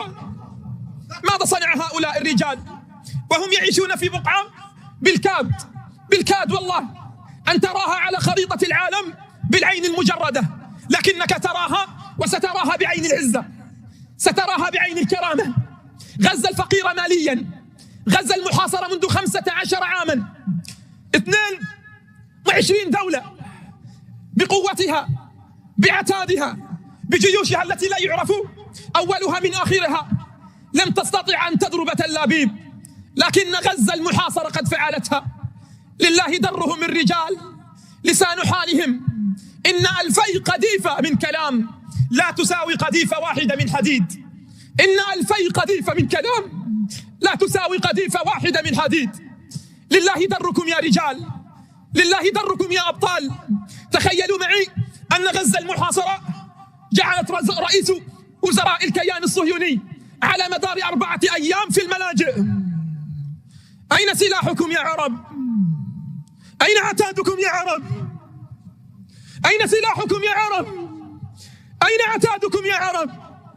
والله لو أعطيتم أهل غزة 1% من أسلحتكم لتحررت فلسطين.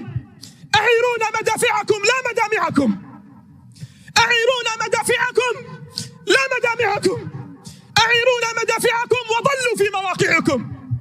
أخبروني متى تغضبون؟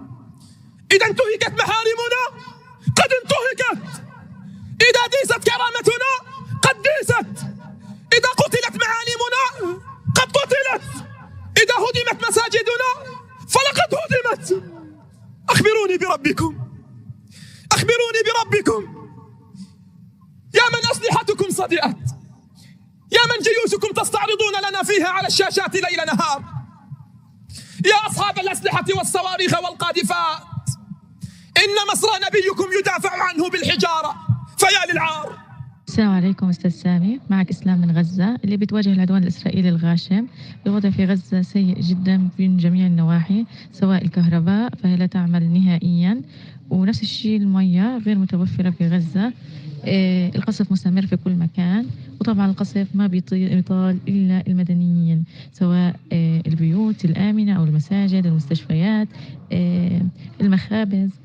طبعا أكثر الضحايا من النساء والأطفال. وطبعا معظم البيوت تقصف دون تبليغ أصحابها، فبيكونوا فيها للأسف الشديد كتير من العائلات تمسح من السجل المدني.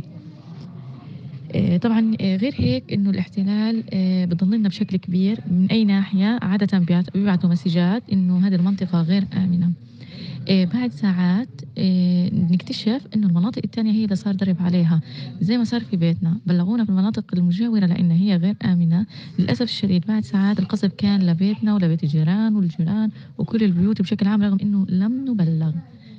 طبعا كنا مدنيين، ما في أي حدا بنتمي لحركة حماس. مع ذلك كله بينقصف على ساكنيه دون أي إبلاغ. شغلة تانية إنه أصلا الرسائل بتوصل لمعظم سكان القطاع في نفس اللحظة، يعني أصلا ما في منطقة آمنة. والقصف بيكون للمناطق اللي أصلا لم تبلغ. شغلة تانية إنه كتير في تبليغات أو تنسيقات بين الصليب الأحمر والجيش الإسرائيلي لا يأمنوا دخول المسعفين وأطقم الإطفاء أو الدفاع المدني، لكن للأسف الشديد بيتم قصفهم أو قنصهم بشكل مباشر، مع إنه منسق من الصليب الأحمر مع الجيش الإسرائيلي. شغلة تانية إنه حتى الجرحى من كترهم ما عاد تسع المستشفيات نهائيا، يعني المستشفيات مكدسة بشكل غير طبيعي من سواء الجرحى أو الشهداء. صارت تدفن بشكل جماعي. حنحكي عن الكفن غير متوفر، لكن للأسف الشديد هاي في المساعدات الإنسانية دخلوا لنا الأكفنة للشهداء. طبعا هاي اللي قدروا يوفروا لنا إياها، يعني أكفنة نساء وأكفنة رجال.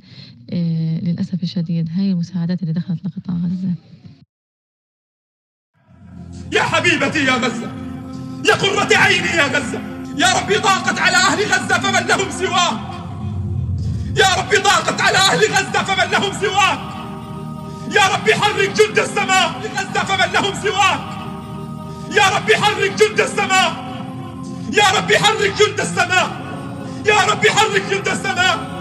يا مدرك الثارات أدرك ثأرنا، يا مدرك الثارات أدرك ثأر الأطفال، يا مدرك الثارات أدرك ثأر الرضع، يا مدرك الثارات أدرك ثأر النساء. يا ربي تراهم وترى دموعهم وترى أنينهم. يا ربي غزة، يا ربي غزة، يا ربي غزة. وما أصابكم يوم التقى الجمعان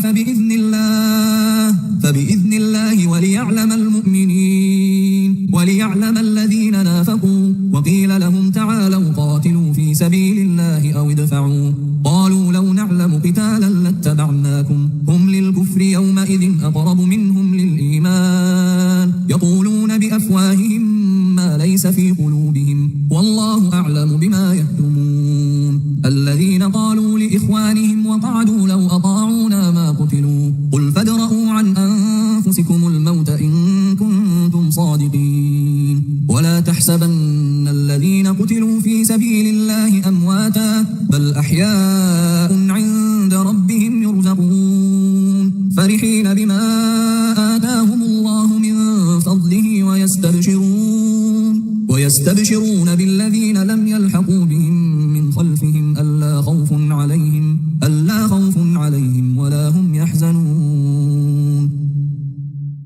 يستبشرون بنعمة من الله وفضل وأن الله لا يضيع أجر المؤمنين. الذين استجابوا لله والرسول من بعد ما أصابهم القرح للذين أحسنوا منهم واتقوا أجر عظيم. الذين قال لهم الناس إن الناس قد جمعوا لكم فاخشوهم فزادهم إيمانا وقالوا حسبنا الله ونعم الوكيل.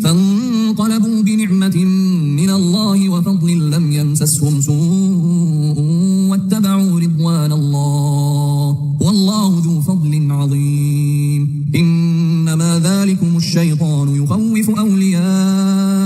يخوف أولياءه فلا تخافوهم وخافون إن كنتم مؤمنين. ولا يحزنك الذين يسارعون في الكفر إنهم لن يضروا الله شيئا يريد الله ألا يجعل لهم حظا في الآخرة ولهم عذاب عظيم. إن الذين اشتروا الكفر بالإيمان لن يضروا الله شيئا ولهم عذاب أليم. ولا يحسبن الذين كفروا أنما نملي لهم خير لأنفسهم إنما نملي لهم ليزدادوا إثما ولهم عذاب مهين. ما كان الله ليذر المؤمنين على ما أنتم عليه حتى يميز الخبيث من الطيب وما كان الله ليطلعكم على الغيب ولكن الله يجتبي من رسله من يشاء فآمنوا بالله ورسله وإن تؤمنوا وتتقوا فلكم أجر عظيم. ولا يحسبن الذين يبخلون بما آتاهم الله من فضله هو خيرا لهم بل هو شر لهم سيطوقون ما بخلوا به يوم القيامة ولله ميراث السماوات والأرض والله بما تعملون خبير. لقد سمع الله قول الذين قالوا إن الله فقير ونحن أغنياء سنكتب ما قالوا وقتلهم الأنبياء بغير حق ونقول ذوقوا عذاب الحريق ذلك بما قدمت أيديكم وأن الله ليس بظلام للعبيد. الذين قالوا إن الله عهد إلينا لا نؤمن لرسول حتى يأتينا بقربان تأكله النار قل قد جاءكم رسل من قبلي بالبينات وبالذي قلتم فلم قتلتموهم إن كنتم صادقين.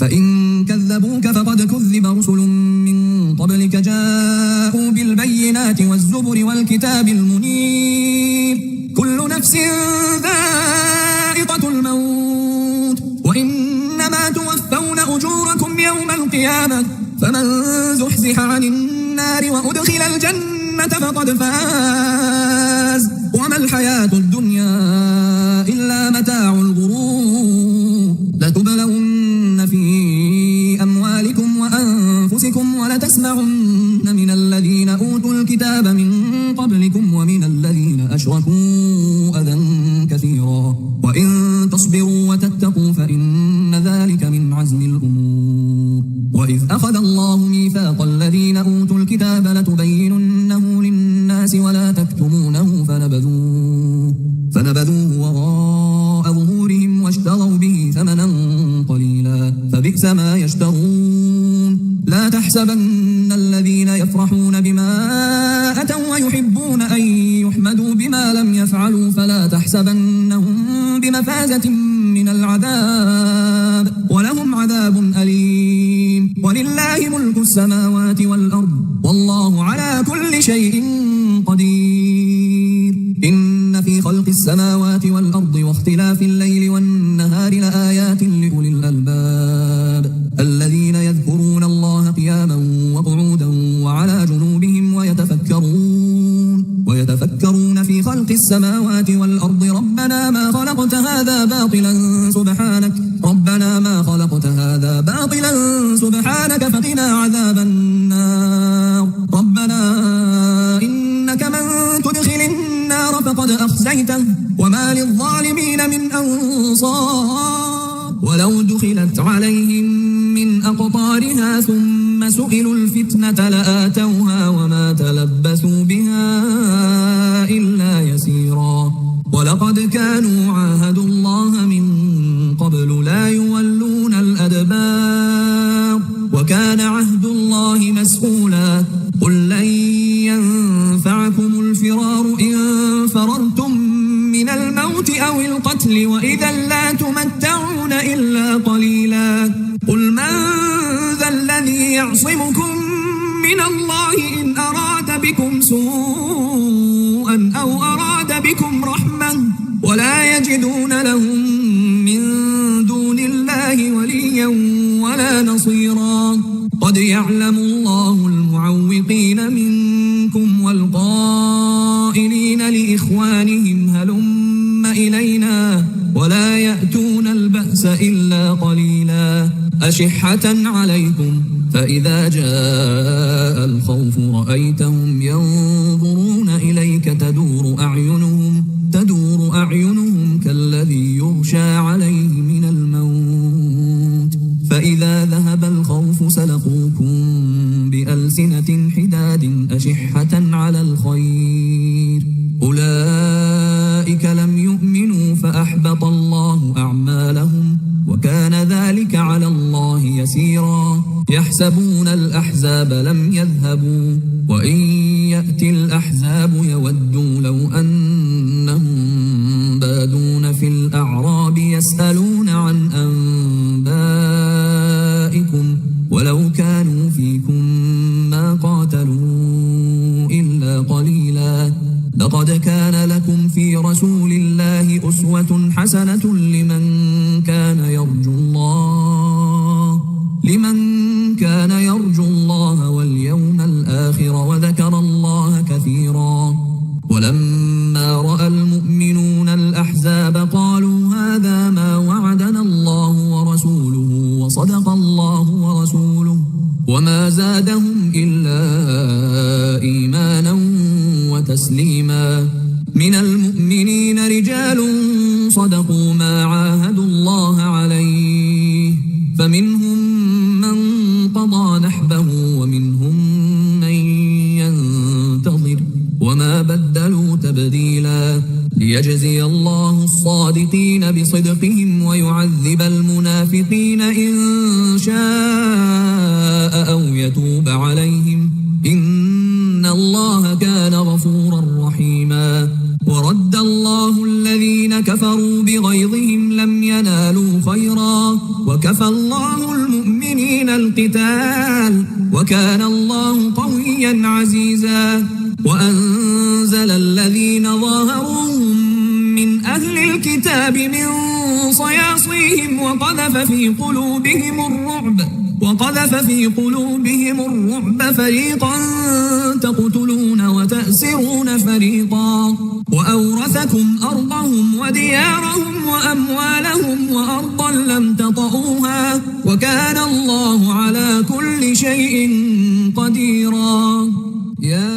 So I think it's fair to say that even though there's a claim out there that the conflict in Palestine has been going on for hundreds of thousands of years, and even though people say it is a very, very complicated and protracted conflict, if we want to pinpoint the reasons there is a conflict in Palestine, then we need to look no farther than racism and colonialism that came from Europe. That is the source of the trouble, of the problem in Palestine. Not only Palestine, but certainly Palestine. And I'm sure that many of you, if not all, have heard of the Balfour Declaration. Now, growing up as an Israeli, you would think that the Balfour Declaration is one of the 10 Commandments. That it came down the mountain with Moses, and that Balfour was some kind of a prophet or a saint. Every city, almost every city in Israel, has a Balfour Street or a Balfour Plaza. And growing up, you think that Balfour was, at least a prophet, maybe a king, a Jewish king. And what is the Balfour Declaration? Lord Balfour, who was the Foreign Secretary of Great Britain, promising a Jewish millionaire by the name of Rothschild, Palestine for the Jewish people. In other words, one white European racist offering another white European racist a country that belongs to somebody else. Neither one of them had anything to do with Palestine. But of course, these were days where it was okay, it was completely acceptable for white Europeans to take the country of non-Europeans and do with it as they will. Of course, this is still going on in many places. So that's the Balfour Declaration. Now, several decades later, we had the United Nations intervene and come up with the partition plan of Palestine. And this is the map they came up with. And today we walked around Amsterdam a little bit and we saw those, what are they called, the bulldog coffee shops? And when we look at this map, when I look at this map, I get a sense that whoever drew the map must have been sitting in one of these coffee shops when they were drawing this map. First of all, when you look at the map, it's absurd. The boundaries are absurd. There's nothing there that is actually practical. But that's just one aspect of the madness. The other aspect of the madness, which really convinces me that they must have been high or drunk when they drew this map and when they came up with this plan, is the following. In 1947, the entire Jewish community in Palestine numbered about 500,000 people. These were the people who, like my grandparents, came from Eastern Europe to colonize Palestine, to immigrate to Palestine, if you want to call it that. And then my parents' generation, who were born there. First generation Israelis, if you will. That's it. It was a community that had practically just come out off the boat. The native Palestinian Arab community was about 3 times larger. Yet the partition plan, or in the partition plan, they allocate the larger portion of the country to the smaller Jewish community. And the local Palestinian native community was supposed to be satisfied with a smaller portion of the land. And this was somehow supposed to work. Even today people say, it's all the Palestinians' fault, this whole conflict, because they rejected the partition plan. Of course, who would not reject such a mad idea, such a crazy plan? But there's something else about this plan that is important to understand. What emerged the next day are 2 diametrically opposed narratives. 2 histories that are the absolute opposite of each other. Cannot be bridged, cannot be brought together. And when we accept one, we reject the other. It is that extreme.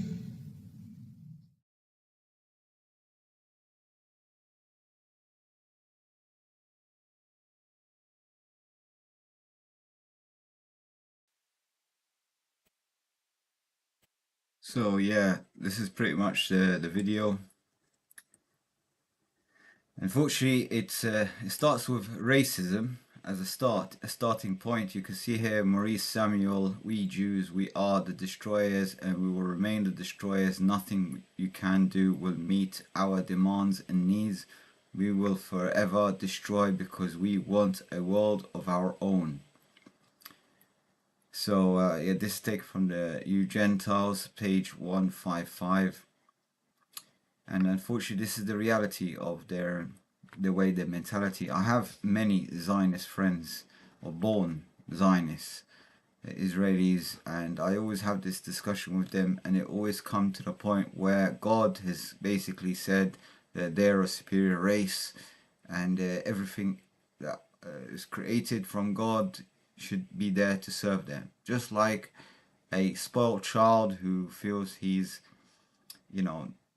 he has the right to everything, basically, or like a son of a king or something. Oh, do you know who my dad is? My dad's so and so, therefore I like this toy, give it to me, that kind of stuff. Yeah, so unfortunately they have this racist mentality, and they think they're a superior race. And of course God did not create us with an inferior and superior race. There's no caste system. We're all equal. And no one's perfect. We all have our traits and attributes. I have my strengths and weaknesses, and you have your strengths and weaknesses. It makes sense that way, that we're supposed to cooperate to help each other. I can help you, you can help me, and we can cooperate to do much better, to benefit one another and to have mutual benefit and cooperation for the greater good of mankind. Together, everyone achieves more. That's the motto that we should be following. Not some false ideology or a Zionist Nazi kind of ideology. We should be trying to complete each other. Look at what's common between us, and how I should be thinking, how can I benefit you, and you should be thinking, how can I, reciprocate in a way. Or even if you can't, maybe you can reciprocate to benefit someone else. Pay it forward. So this is the way that we should be thinking. I hope you did enjoy the video. I'm not a professional in videography or creating videos, but I'm trying to create something where I can just show it to you and then talk around it and give my opinion about it and so on. And I'm doing it alongside everything else I do in my life. And yeah, I hope I share my journey in entrepreneurship, health transformation, as well as spiritual transformation, in my religion as well.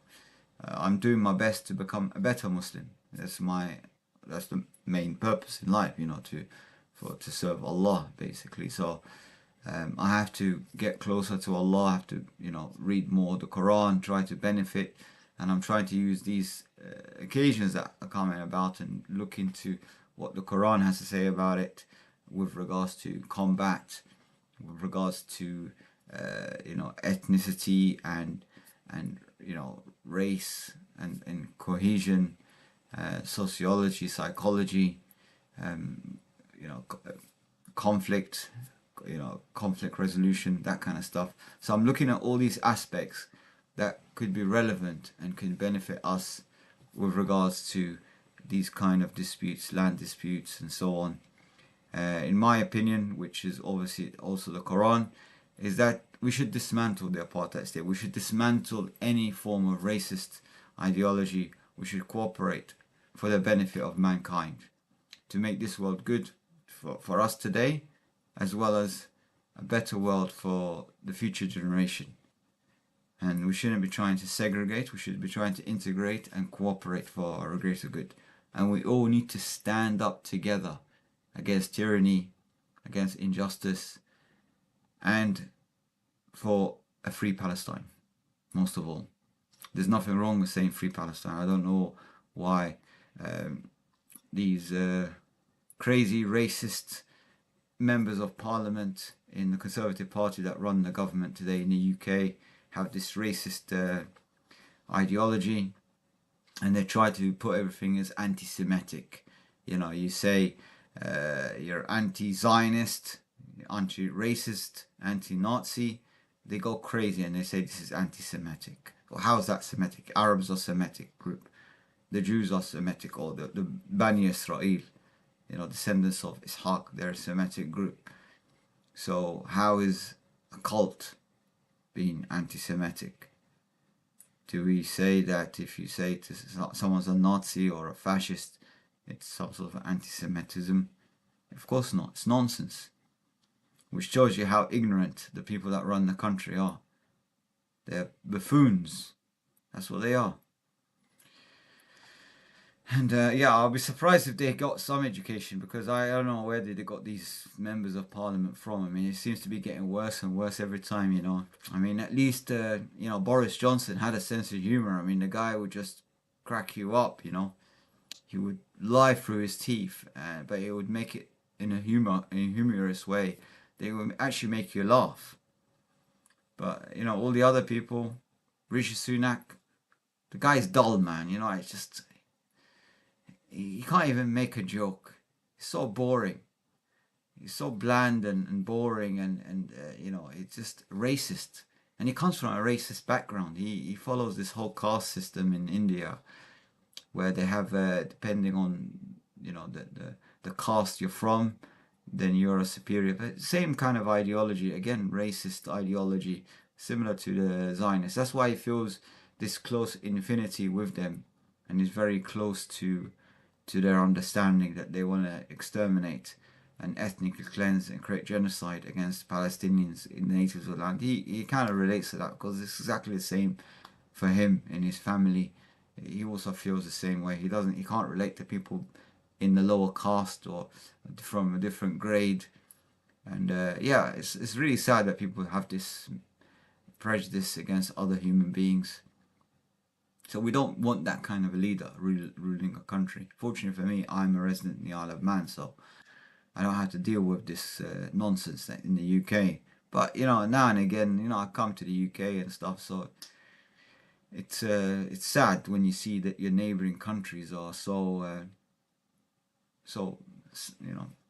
prejudiced against other human beings, discriminate against other ethnic groups and so on. There's about 2 million or so Muslims, and you don't want 2 million people to turn up against you. You don't want to lose 2 million votes, potentially. So, of course, not all of them are educated Muslims, so they might not know. I mean, I always get asked this question every time some, especially people that are from the old generation, they always ask me, who should I vote for? Should I vote for a flower or a bird? And I say, well, do you know which party is this? And they don't know. I just like the flower. I think I'll vote for a flower this time. Or I like this bird, and I'll vote for a bird. But they don't know what the manifesto is, or or what each party stands for. So I don't know what they're voting for. They're just voting for pictures. So there are people like that, you know. Unfortunately, there are people that don't know anything and they just base it on the color of the picture, or they are a bird or a flower, but they don't know what each party stands for, or you know, if these people are actually anti-Muslims, Islamophobes, trying to ban you know, Islamic dress and Islamic culture, you know, eradicate the Muslims, take away their nationality. It's really sad what's going on. You know, you say something and you can take away your passport away and call you British. And it's the irony of it all that I'm part Scottish. You know, my grandmother is Scottish and she's a descendant of the monarchy of Scotland, you know, King Robert Fleming. And yet, potentially, if I say something, they might take away my British passport. And the person that will take away my British passport are ethnically Indian. They're not even British. They don't even belong to the land in any way. So they're immigrants and they would be the ones who are deciding about my citizenship. Strange, isn't it? But yeah, that's unfortunately, that's the reality. And it's a real shame what's going on in the world today, especially in the UK. They discriminate against Muslims. They discriminate against other races. They take one side. They always side with the bully. They don't care about other people. They don't care about the poor. They're completely detached from the local population. And politicians are there to serve their crony friends. That's all it is. That's the reality. They don't care about anything going on. They don't care about the health service, education, nothing. All they care about is how much money they can make out of you from these bogus, you know what. And that's the reality. You're there as a product. You know, they're just marketing stuff to you and you're there just for, like, as a guinea pig, basically, you know. Unfortunately, that's how they see us all. And instead of me going with the 1%, I decided to stay with the 99%. I like to be just a simple man, live a simple life, do whatever I can, serve Allah, be benefit to others, service to many leads to greatness. I don't care about being in the sight of all these people, the 1%. I don't want to be great in front of their eyes. I want to be great in front of Allah. That's what matters to me. If Allah accepts my actions, accept my deeds, accept my intention, you know, my intentions are sincere, that's all I care about. I don't care about getting an award or getting recognition from someone or being in a club. It doesn't mean anything to me. It doesn't mean absolutely nothing to me, even if I had 1 billion Bugattis. It means absolutely nothing. It's worthless to me. But what would be valuable for me? If I can save one life, if I can help someone out, if I can take someone out of poverty, if I can teach some knowledge that's beneficial knowledge that can benefit someone in some way, that is far more rewarding to me than owning all the wealth in the world and everything in it 100 times over. To me, it will be amazing if I help someone out in some way, teach someone some knowledge that they can go out there and do something with their life, being productive in some way. And also, if I can contribute some knowledge that can benefit the world, you know, some useful knowledge that can benefit the world, not be used and abused in a certain way. I mean, I know people, sometimes they take knowledge and they use it as a form of a weapon to harm other human beings.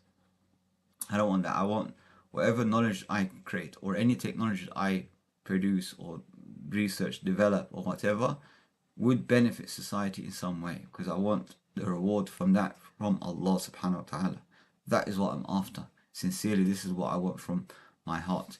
And I truly, truly, truly wish with every atom of my heart that people out there can take something that I share, whether it's on a live stream, whether I share in the future, inshallah, with technology and that kind of stuff.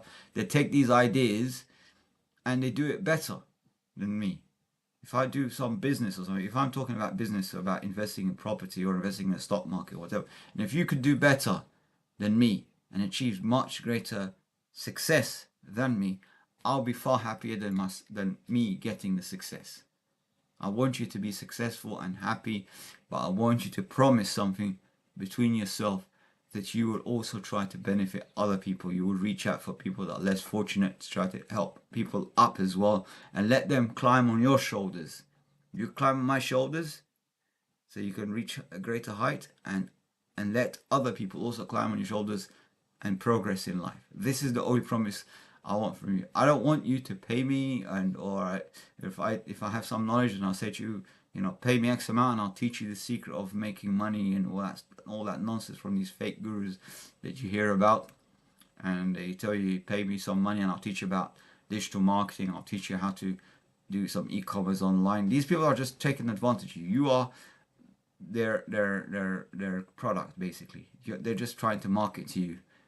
And that's how they make money. They teach you something that used to work hundreds of years ago or worked 10 years ago. I'm exaggerating a bit by saying 100 years, but let's say something that worked 10 years ago online.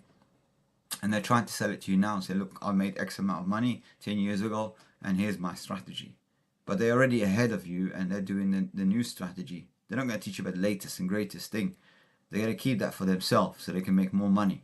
And meanwhile, they'll be trying to use you to get your money. So never pay anyone for money to do a course. Do a course with a registered institution like a university, academic qualification, professional technical qualification. All these things are useful. You do it, some certified courses, learn about that and get certified. Don't pay some guru money to teach you how to do business.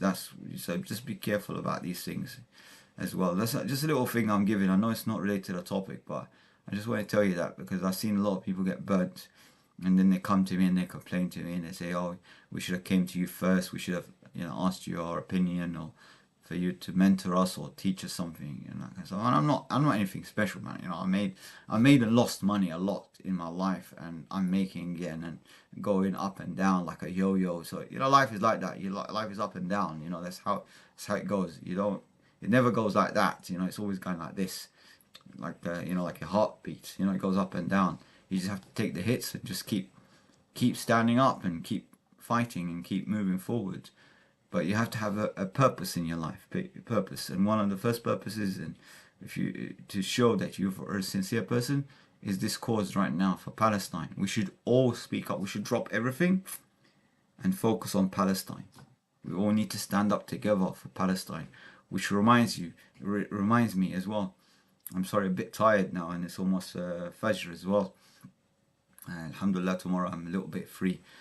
It reminds me that on Saturday I heard there is a protest going on in London. So I'm going to be in London, and inshallah I will try to attend. So if you want to meet me, say hello, whatever. Yeah, if you catch me, we talk to me, no problem. I value all friendships, and even if you disagree with my opinions, just still come and talk to me and tell me what do you disagree with, and share your opinion. You're entitled to it. We can agree to disagree, no problem. That's not absolutely no problem. We're still friends. We're still brothers and sisters. No problem at all. So definitely try to attend that protest. Show your representation. You and your family, get your children, do whatever, and have a nice day out. And just increase the numbers, show the government, show the world that we're all here for Palestine. And I'm sure the brothers and sisters in Palestine, in Gaza right now, when they know about this and they're aware of this, they feel happy. Even though they're suffering, they might be thirsty, dying from thirst and hunger and in pain, but at least when they see or they hear that the brothers and sisters in humanity are protesting and shouting out with their voice, and their cries being heard elsewhere, they're at least in their heart they feel happy that people didn't forget the cause. People know the truth. Not everyone's a fool to fall for this fake news that's being spread online and in the mainstream media. And people are saying enough is enough. We got our facts straight, and we know that you are all BS, giving us fake news and fake information, and we're going to stand up for peace and justice. So they will feel happy. At least we make them feel happy. That's the least we can do. In the last few hours, before they're getting massacred by these Nazis, Zionist terrorists, racist terrorists, You know, these people are human animals. They like to call other people human animals, so they're human animals. SOBs, yeah, SOBs, Nazis. I call them by the names that they like to use. They always call Palestinians Nazis, so I call them Nazis. They call Arabs human animals, so I call them human animals. They call SOBs, like, what's his name, Ben Shapiro, because we need to go and kill so many SOBs. He's the SOB. And his dad's a SOB. And his granddad's an SOB. And all his family are SOBs. All his crony friends are SOBs. Yes, so that's what they are. Because they like to use these terms, so we use it on them as well. I see how they feel when they get called an SOB as well. Yeah, so... okay, so yeah, thank you very much for your time. Yeah, now it's time for that. Just one thing I need to work on is getting proper sleep, because I have my sleep patterns, especially flying around and doing different things. So yeah, definitely I need to sort out my sleeping patterns. But sometimes I feel like I want to talk. I just come on there and I talk to my friends and family and my audience, or anyone else is watching, and also document my ideas, what's going through my mind, any hardships. I still didn't tell the world about certain things, certain challenges I'm facing in this period of time, and I do that intentionally, because I'm trying to resolve things, and then possibly after I resolve the issues, maybe I'll bring out some little bit of information about certain challenges that I've gone through in this period, and then I will tell you how I managed to solve it, in case you face something similar. You know, if you face something similar, at least you have some resource, or someone's gone through this journey, and how they've managed to overcome it. So yeah, I like to keep that to myself. Also, I have usually, when I get certain calls or something's happened, I try to record communications as well. So I have recordings of communications which I will use against the people that are trying to harm me. I'll use it against them at the right time. And yeah, so I have recordings, I have proof, and I have things that I could blow up the whole thing. I could just really show the reality of what's going on. But I like to hold certain things a little bit first, and I held back for a few days regarding this brother. I'll still call him a brother. When he really upset me, hurt me by his phone call, telling me not to to delete certain videos and stuff like that. And yeah, I held back. I tried. I was upset for a couple of days, and and I thought, no, I need to somehow share this, but without actually exposing, not actually giving his name. There's a lot of Asians, a lot of Pakistanis in the Isle of Man, so I didn't want to give his name, but I just wanted to give you the story a little bit, so you can get an idea. Yeah, that's my alarm clock just going off, just to remind me it's Fajr prayer, close time to hear. So yeah, definitely I wanted to share this with you. I hope I didn't offend anyone, and I didn't hurt that brother. He's probably watched the video in the future or something, or maybe watches it straight away. I know he's been following me around for some reason. I don't know why.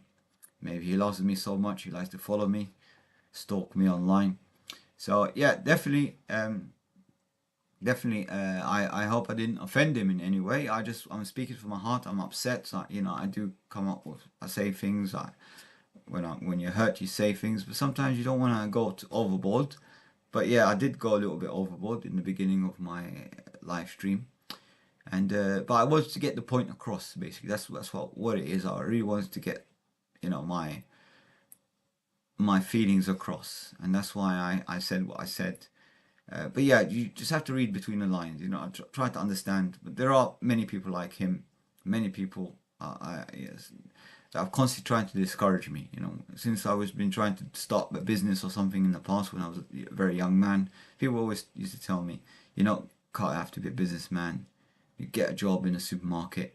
Can't have to study. Can't have this. You always get negative people. These are called Murphy's Committee. They always stand in your way. They can't help you, so they try to prevent you from moving forward. They'll hold you back. They'll pull you back because they don't want to see you get hurt. You know, so they say, oh, you know, I don't want him to see him get hurt. So let me try to stop him from going into this venture. Instead of trying to think out, okay, you have a great idea, you have motivation. Let me push you forward. Let me encourage you. Let's fine tune the idea. Let's see what's missing from your plan and improve it. How could I fit in and how could I help you succeed? So what they do, they discourage you, and then when you eventually do fail, because you will fail in, you know, if you started a business first time and you're second time you're starting a business, the likelihood you would fail a few times before you actually hit success, before you figure out exactly the correct formula. You will make mistakes and you will fail. You'll fall down many times. So they look at that probability of you gonna fail because it's your first venture. So they'll tell you you're not gonna make it. You're gonna fail. So what happens when you fail? They say, "I told you. Didn't you listen? You should have listened to me. I told you you're not gonna fail. You're a loser. You're a failure. You should never try again." And they always try to. They'll beat you when you're down. They'll kick you down even more. So that will damage you. So if you're someone like that and you don't have that support structure around you, I understand. I can relate to that because I never had that support structure either, and I always had the negatives pushing me down. But the way to do it is you have to go through that and you have to look for positive people and you have to fit in that circle. And if you're living with your family or whatever, best thing is to just go to a library, go somewhere out early in the morning, stay away from that negative energy, and then start to build up positive energy. Start to go to meetings where, you know, meetings for entrepreneurs or tech meetups or something like that. Hang around with positive people, people with a purpose in life. Once you do that, you get charged up. You feel like, hey, you know, they can do it, and there's so many people like you, and that will charge you up to move forward and progress in life. And once you do succeed, believe you me, the same negative people will say to you, "You're just lucky. You're just lucky." That's all about luck, but it's nothing about luck. The more you do, you work hard, the more you study, the more you work, the more you fail. These are expensive lessons.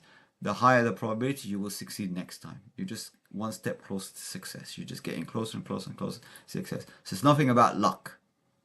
It's nothing about luck. You work, you create your own luck, if that makes sense. It's exactly the same. So I went off topic a little bit, and yeah, it's getting a bit late, and yeah, I need to get to prayer soon now. But yeah, definitely, I hope you benefited from any little information I give you, inshallah. And if you want to add extra, or you feel that you have experience in life, whichever background, or you want to talk about this topic or anything else, you want to come up with a podcast with me, you're more than welcome. Come on, you know, come on, and we'll connect together and stuff. Or you can talk about business as well. You know, inspire other people. You know, with your success story or some advice to the young youth, whatever. Or anyone, any age, you know, someone that's maybe going through a hard time, and you might have had a similar kind of, you know, challenges in your life. So you can always share how you've overcome these challenges, and maybe that will give them some sort of a, you know, comfort as well, and give them hope and give them that, you know, opportunity to like push forward a little bit and not give up at the last mile. Just push that little further and progress. And I can benefit from you as well if you're someone that have succeeded in, not the first time, obviously, you know, you failed and succeeded, because I don't believe anyone succeeded the first time. I've never met any successful person, especially someone that's you know, over like 20, 30, 100 million, and they've succeeded the first time. Maybe someone might have traded as a trader. I've seen people that have done trades and they've made a lot of money, but on the long term, they tend to drop, they tend to lose it if they follow the same strategy. And they think, because they just got, you know, that had a little bit of success, they think they know it all, and then, but eventually they will fall, because you need to fall to become stronger, if that makes sense. The more you fall, the more you fail, the stronger you become, and the more you fine tune and understand, and you gauge the market, and you have this you know, this intuition with the market. So yeah, it doesn't work. It's not like first time success, you know. It's just short term, and you'll fail eventually. And easy money as well does not help. You know, if someone inherited money doesn't mean they're a successful individual. Their parents were good, or they had a business and they inherited the money. And every time I've met someone that came from a very wealthy family, vast majority of them, because they don't know about how to handle money and how to handle life, they end up going off the rails completely. They're going into bad things, substances and stuff like that, and eventually they end up losing it all, if not most of it. And they harm themselves at the end because they didn't learn correctly how to manage money and how to manage their life. They don't have a purpose in life other than just enjoyment. And once they finish all the enjoyment, they get bored. They want to try something new until they run out of money or they end their life. Basically, that's what I've noticed anyway. Not all of them are like that, but the vast majority I've known that were born into money and that kind of stuff, they end up going the wrong way. You need to go through certain hardships to become who you are, like to become successful like that. But anyway, I don't want to talk too much. I'm getting tired and I need to go now to pray and stuff. But yeah, I hope you enjoyed this episode, and I will inshallah do more vlogs.